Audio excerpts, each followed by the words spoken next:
Teri Garr, an Academy Award-nominated comedic actress whose upbeat demeanor glowed on screen in movies like Young Frankenstein and Tootsie, passed away on Tuesday at the age of 79. In the 1982 gender-swap comedy Tootsie, Garr, who was nominated for an Oscar for her performance opposite Dustin Hoffman, passed away in Los Angeles due to symptoms from multiple sclerosis, according to publicist Heidi Schaefer. After enduring symptoms for around 20 years, the performer revealed in 2002 that she had been diagnosed with multiple sclerosis. She started to support MS research and care. Garr underwent surgery in 2007 for a brain aneurysm and spent some time in a wheelchair. I had to regain my ability to move, speak, and think. Which, in an interview with Reuters in 2008, she remarked, "I'm not even sure is necessary in Hollywood." On December 11, 1944, Teri Garr was born in the Cleveland suburb of Lakewood, Ohio, to parents in the entertainment industry. Eddie, her father, was a Broadway actor and vaudeville artist, and her mother, as a member of the Rockets, Phyllis performed at Radio City Music Hall in New York. Garr traveled to New York City to seek a career in dance and later acting after completing a college in Los Angeles. He studied at the renowned Actors Studio in Manhattan. Among her first credits were jobs while dancing in the background of Elvis Presley's Viva Las Vegas. Following appearances in television series like Star Trek and Batman, Mel Brooks hired Garr as a German lab assistant in the 1974 motion picture Young Frankenstein. Brooks posted on X on Tuesday, saying, "The Young Frankenstein set was a pleasure to work on because of her humor and lively spirit. We were all laughing at her German accent. She will be sorely missed. Ignore how. She was a fantastic comedian and actor. Go back and watch her comedic work. Man, was she great." Keaton wrote on Instagram, adding that she was a kind woman. Above a picture of Garr, comedian Steve Martin wrote, "I loved her so much." Garr had notable drama roles in addition to comedic roles. In the Steven Spielberg science fiction classic, Close Encounters of the Third Kind, she portrayed the wife of Richard Dreyfuss, a guy who is obsessed with UFOs. Garr claimed that her sense of humor had enabled her to endure health difficulties. "It's absolutely critical," she told Reuters. "A sense of humor and attitude is the most important thing in everything." She played Gary Seven's assistant Roberta Lincoln in the last episode of the second. Died at the age of 79 in the Star Trek, the original series season. Originally, Assignment Earth was supposed to be a backdoor pilot for a television show in which Roberta collaborated with a time-traveling Seven, Robert Lansing. The series was cancelled after that pilot was not taken up. Garr wouldn't have wanted to take part in any case because she didn't enjoy the experience and didn't want to be affiliated with the show, or even discuss Star Trek in the future. Garr's Oscar-nominated performance in Tootsie helped her garner even more success, even though Assignment Earth was her first significant part. In addition, she starred in Young Frankenstein and Close Encounters of the Third Kind, after serving as a backup dancer in 6 of Elvis Presley's films. She had spent many years training as a ballet-focused dancer. She also developed a love for dancing in Los Angeles. She would benefit from the rigorous ballet lessons early in her career when she was cast in a number of dance-related parts, including Viva Las Vegas and several additional Elvis Presley movies from the mid-1960s. But she was eager to learn more about acting. Her first major break came the following year when she played a secretary in a Star Trek episode. She was also granted a walk-on role in the Monkees' psychedelic freakout head. She went on to play Inga, Dr. Frederick Frankenstein's assistant, Gene Wilder, in the Mel Brooks-directed Young Frankenstein, which was the movie that truly made her a household name. He carries on his grandfather's corpse reanimation practice. She played the long-suffering wife of an electric utility lineman, Ronnie Neary, in 1977. Roy, Close Encounters of the Third Kind, an epic science fiction drama. Roy sees a UFO and finally boards the mothership to accompany the aliens as it departs for another galaxy, forever altering the Nearys' lives. Tootsie is the other film for which Garr is most likely most well known.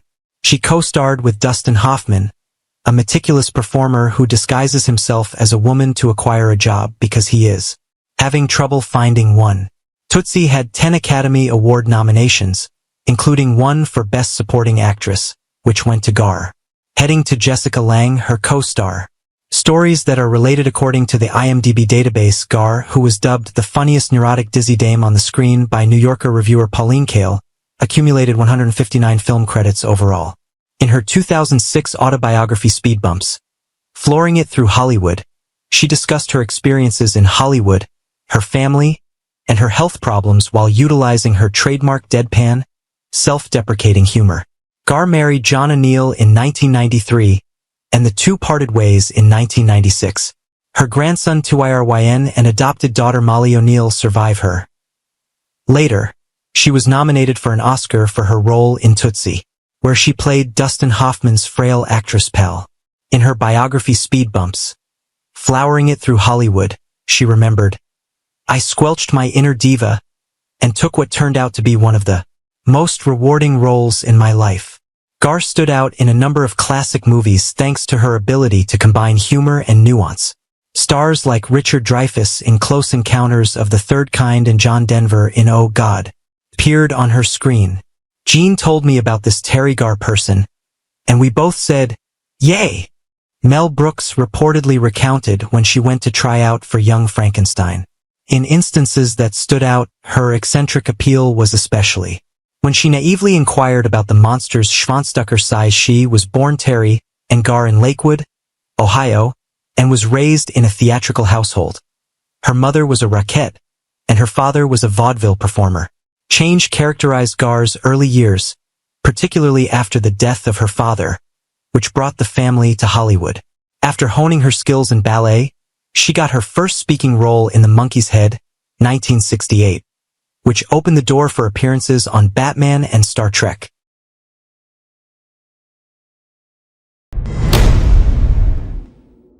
Austen depicts a journey to hell and back in addition to a journey of social mobility. She is a prisoner of mental illness and the daughter of a talented cinema critic and a German immigrant father. In order to reinvent herself, the young Suzanne continuously rises from the ashes to commemorate the 100th anniversary of his birth. A hit script by Swedish filmmaker Ingmar Bergman, originally meant to be a part of a collaboration with Federico Fellini and Akira Kurosawa, will be made into a movie. The 1969 novel 64 Minutes with Rebecca tells the story of a teacher of deaf children who becomes pregnant. Over the course of a few days, the movie follows her as she attends dress fittings, a sex club, and an automobile accident.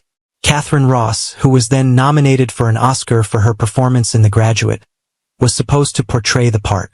In the German tradition, this novel can be interpreted as a Bildungsroman.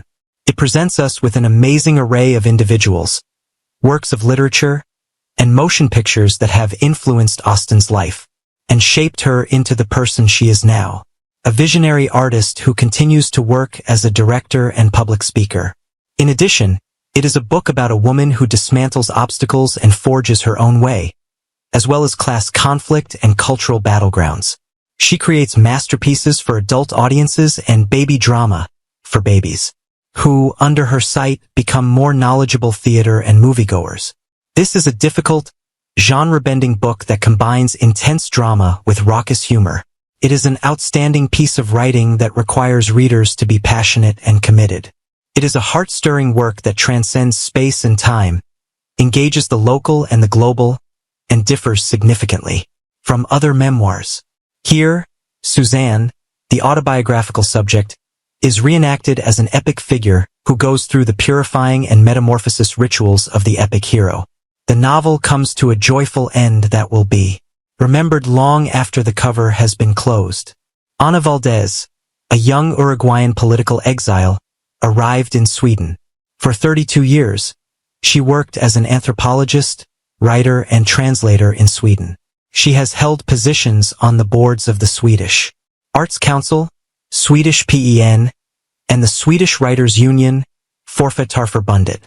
She worked as a Dagens Nyheter arts and culture correspondent for many years. She is the translator of works by Karen Boy and August Strindberg, among others, and the author of about 15 volumes. Statsprosa og popular vetenskapelig fortelling om I forced rek kvinner og kvinnelige erfaringer I forted og nated, is Eva Bonnier's 70 Arsfond stipend, which is pa 50.000 kroner. I'm sorry for being taken to Austen's writer juryen. I'm sorry, but who is Suzanne Austen? A självbiografi I tre actor foger Austen samman life och, verk och sinliger kvinnorna och barnen som ett baran theme. I en många ganger pataglikt manlig varld. Vitalt, controversial, and djupt personlight farlazaren folja Suzanne Austen I hennes continuously sokand efter sig själv. Samtidigt som han berater om svensk senkenst. Boka utgit pa förlag ordfront. The scholarship was awarded to Eva Bonnier from Hennes's Female Barn in 2015. Nina Bjork's Tidliger Prisvanir, 2017. Kirsten Ekman, 2019. Anneli Jordahl, 2020. Ulrika Knudsen, 2021. Per Werten, 2021. And Hans Vegetal, 2018. All from Svensk Bokhandel. Publication date: November 20th, 2014, KL 15.20. Today, the Swedish Film Institute is focusing on children's films after appointing Suzanne Austen as its first film ambassador. Austen will aim to make films targeted at younger audiences more engaging. Kids, want to see how life really is? Austen, who will take over the 2-year position to elevate the nation's level of children's movies, told Radio Sweden. According to her, people's perceptions of children's movies are often somewhat sentimental. Commercial producers don't want to disturb the parents and the schools, so they go for more idyllic and simplified stories. However, according to Austen, kids want to see drama, they want to be horrified, they want to have the truth, they want to have strange, fantastic, and they want glamour and they want sex, they want relations. As ambassador, Austen aims to draw attention to studies on the impact of movies on children's brains and discuss values with educators and parents. I think kids should be more challenged by adult perspective, she states. We need a more enlightened generation of adult artists doing interesting stuff. In a show, Buster Keaton is a little unique. The Buster's mother and father's skull Borha Braka are shown jik ut pa. Skull ta slagen Buster. A man far int sla barn for attfa andra att skrata zeit forbjods. Bracken ar int pa latzes langer I. And hopfalbar husvin. Now bor hella familjen. When Keaton's family far hem ett brev fran myndigaterna. It's all really special. What's better than a typical family? Buster Keaton and Unga Clara pa mannen artligen antligen till Suzanne Austen. Longtan after ett eget live med lavanda music. Tederlek och acrobatic skildras en baritels om Barnes. In a harsh and ruthless slapstick comed. Nagon oberord to int lamner. Alt det shall verit med om. I den harjazen harjagshalv. Des arga papper. Detective. It's filled of vuxna. These are the best actenskaps from Bade skrik och skrat och graner that lag sig I. According to Forstallningen, Regissorn Suzanne Austen says it's not that bad. Who is Suzanne Austen supposed to be? Is more than just a stunning and vibrant depiction of one of the greatest directors of theater and cinema in history. It depicts a certain mindset. The 2021 autobiography of Suzanne Austen is suggested by Spanish translator Ana Valdez.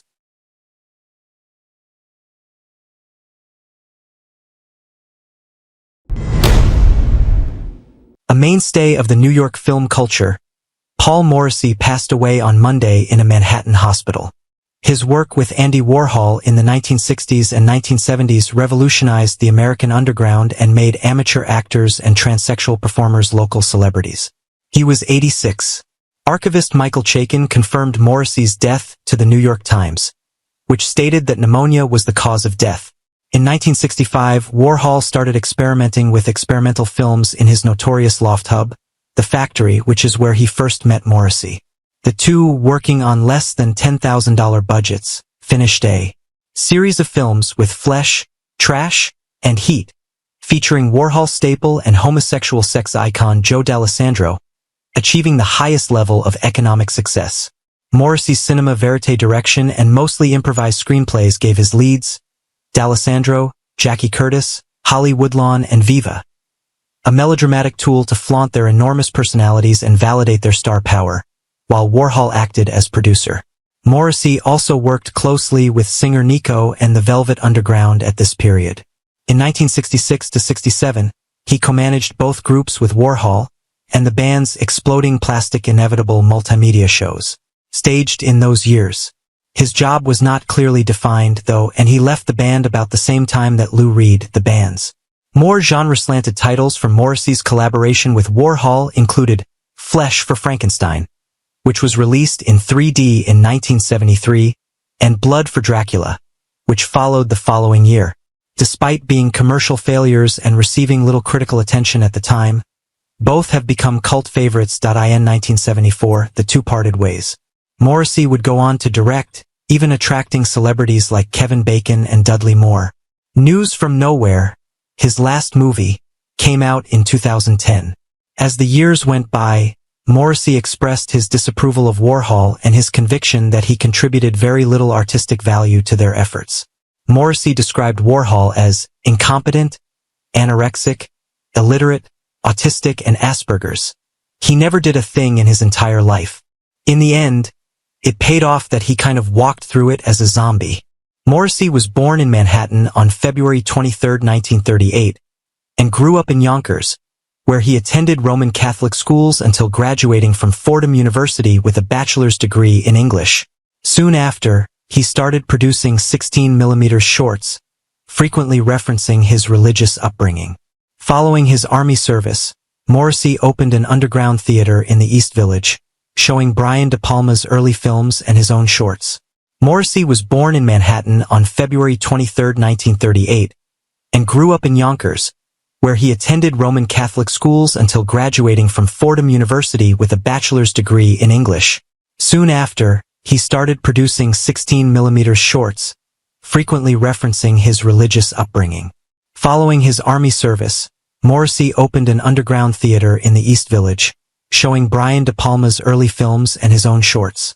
Regardless, Mr. Morrissey was a strong proponent of star power first and foremost. In 1972, he told the New York Times, "Andy and I really try not to direct a film at all. We both believe that the stars ought to be the main focus of the movie." Woodlawn, Holly. In order to wrap off his tour with Warhol, Mr. Morrissey produced 2 horror movies aimed at a wider audience. Blood for Dracula, which was released in 1974 as Andy Warhol's Dracula, and 3D Flesh for Frankenstein, which was published in 1973 under the title Andy Warhol's Frankenstein. Most critics wrote them off as campy gorefests. Maurice Yakawar, the author of The Films of Paul Morrissey, 1993, remarked in an email, "He was great because he shot beyond the margin." In Midnight Cowboy, John Schlesinger teases us during the party scene at the new subculture, but Morrissey explored that realm in great detail. Hal Hartley, Jim Jarmusch, and Henry Jaglom are American indie filmmakers that use short stories about quirky characters to evoke strong emotions in us. Morrissey was the other. Joseph and Eleanor Morrissey welcomed Mr. Morrissey into the world on February 23, 1938, in Manhattan. He was raised in Yonkers, New York. After attending Roman Catholic schools and completing his studies in English at Fordham University, where he graduated with a bachelor's. 5 days before her 100th birthday, Nadia Evadne Caddis died this morning in London. Caddis, a singer, musician, and Meritorious Service Award recipient, was a significant role in music, social service, and advocacy for Belizean heritage. Nadia's early years were filled with dedication and duty because she was born to Kathleen Caddis, an educator, and Albert Caddis, a politician who rose to become Belize's deputy prime minister. She started out as a teacher in Scotland and British Honduras, following in her mother's footsteps, and eventually obtained social work certifications. She demonstrated her commitment to public service outside of the classroom by volunteering. In 1943, she became a signal operator and physical training instructor in the British Army's Auxiliary Territorial Services. Despite starting her career in entertainment later in life, Caddis made a lasting impact on music. Featuring songs like Long Time Boy, Yellow Bird, Beautiful Barbados, Brown Girl in a Ring, and Red and Green Christmas. She recorded albums, had television appearances, and performed live. Her voice struck a profound chord with admirers all around the world, becoming a celebrated representative of Belizean culture. Her 2 children and the innumerable souls she impacted during her journey are her only survivors. We have been informed about the emergence of Oyar Tia Aru Ya RVC WRDW Enya RND Inya RNDira RF Armya Arena Dia Viadianya Satitiyu Ye 99 Who Dia D the morning Uyadia Y and Londun FV Days HRT of their 100th birthday. Before further qualifying as a OSA-L worker, Ena Dia followed up with a lesson in OSA-TL-ND and a Beta-R TH Nonder A. This was done by a teacher, Aro-L Tisa N, and a teacher named Dear Utu. However, the first volunteer in the RTH-DRM was named in 1943, EON ing the Dubella RU. Operational Ansotiela Ndia Richusa Elja RR, Tia Ara Elia RVC-TRN, ing Ajina L, transporting N Trus Tia R, NTH-DRMU.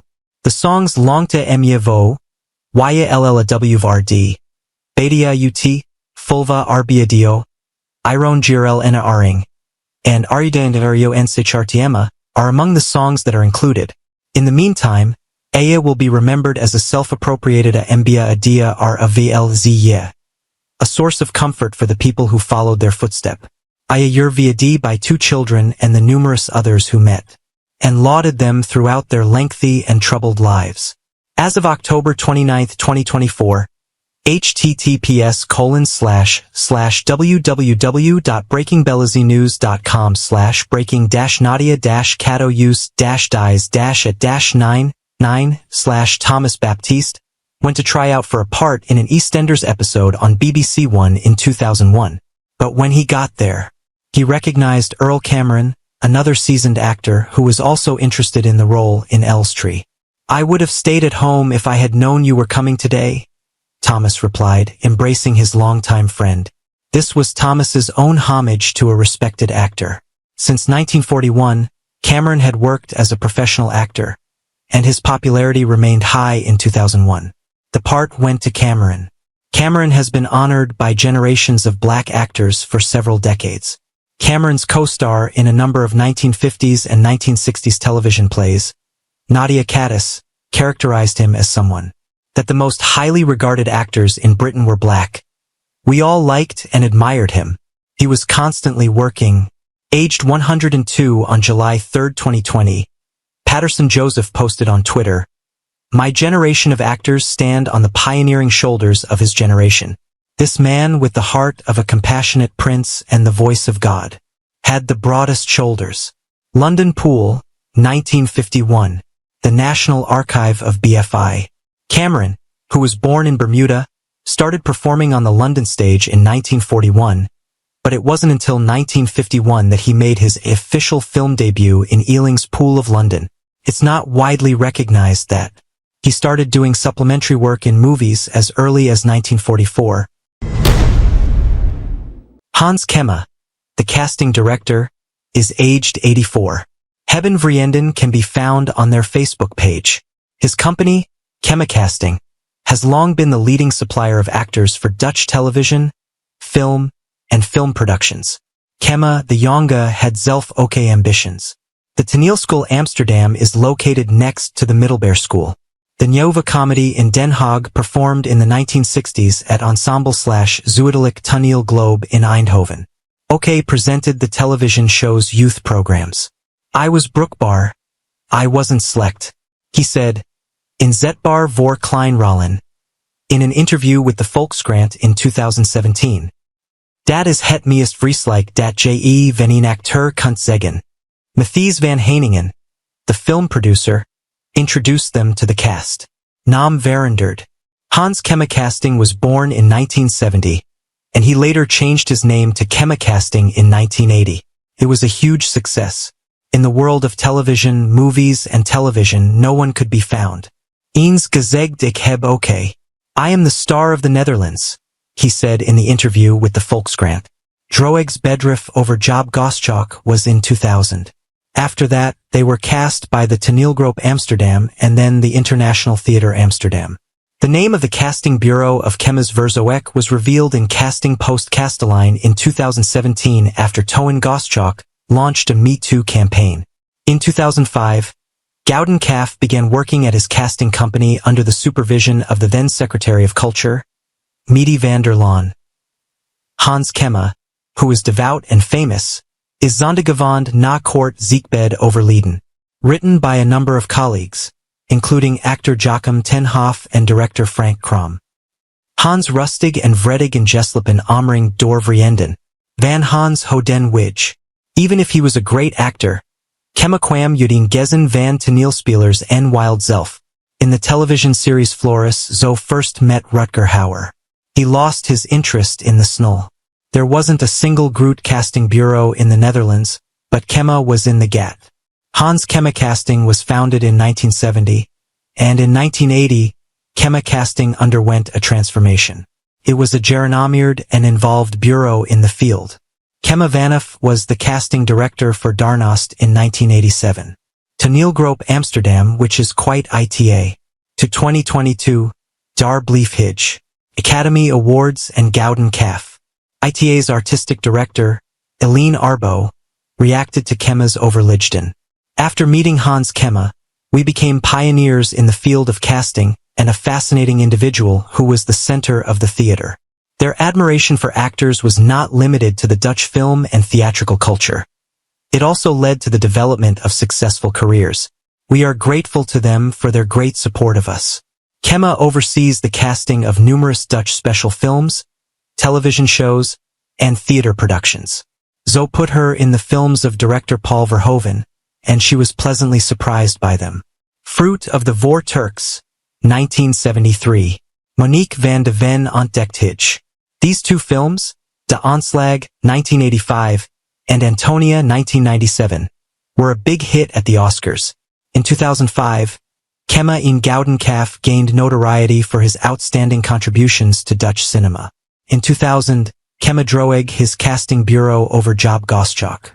Kwamen Verentrusten Verhalen over die naar Buiten casting regisseur in 2017. Goschalk would have been adamantly guilty of having gemaakt on seksueel gedrag grensoverschrijdend. Kemma was shocked by the discovery of a new name, yet she was not more upset than before. This was the casting of Post Castelline. Additionally, the bureau is not just responsible for actors but also Goeie Vrouwen en de Joodsrad are two of the most famous Dutch titles. Kemma was a well-known actor in the Dutch film industry, best known for Paul Verhoeven's classic films, and he subsequently met. Kemma Casting is their own casting agency for a variety of theatrical and film productions in the Netherlands. In 1970, he met his agency Hans Kemma Casting, which eventually became Kemma Casting. He was not averse to the casting process, and he was very successful in his career in the Netherlands. From 1987 until 2022, Toneelgroep Amsterdam, after known as the International Theatre Amsterdam, was cast. In a 2017 interview with the newspaper, he revealed that his eigenspot was the Navel van Achterend Nederland. We got to know Paul Verhoeven. Kemma started in the early years with the ambition of the actor.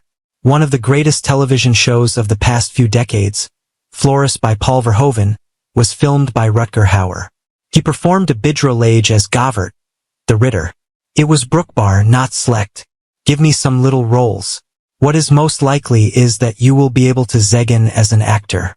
He had a long-lasting relationship with Paul Verhoeven, and they were consulting on the younger generation of actors in the Netherlands. Toen ik op sollicitatie gesprek kwam. In 1990, wist men nauwelijks what casting was. Collega and good friend Betty Post worked in the casting office Post Castelline Casting until 2000, where she met Kemma samen. Daarna heeft his Dorge worked as zelfstandig. Maar dat Post was Kemma's secretary. Link Volgens Post on Zin Good ins Chattingsvermogen en Sherp Oog, dat meester word van de Nederlandse casting world. He was enthralled with the theater, the entire audience where the actors were working.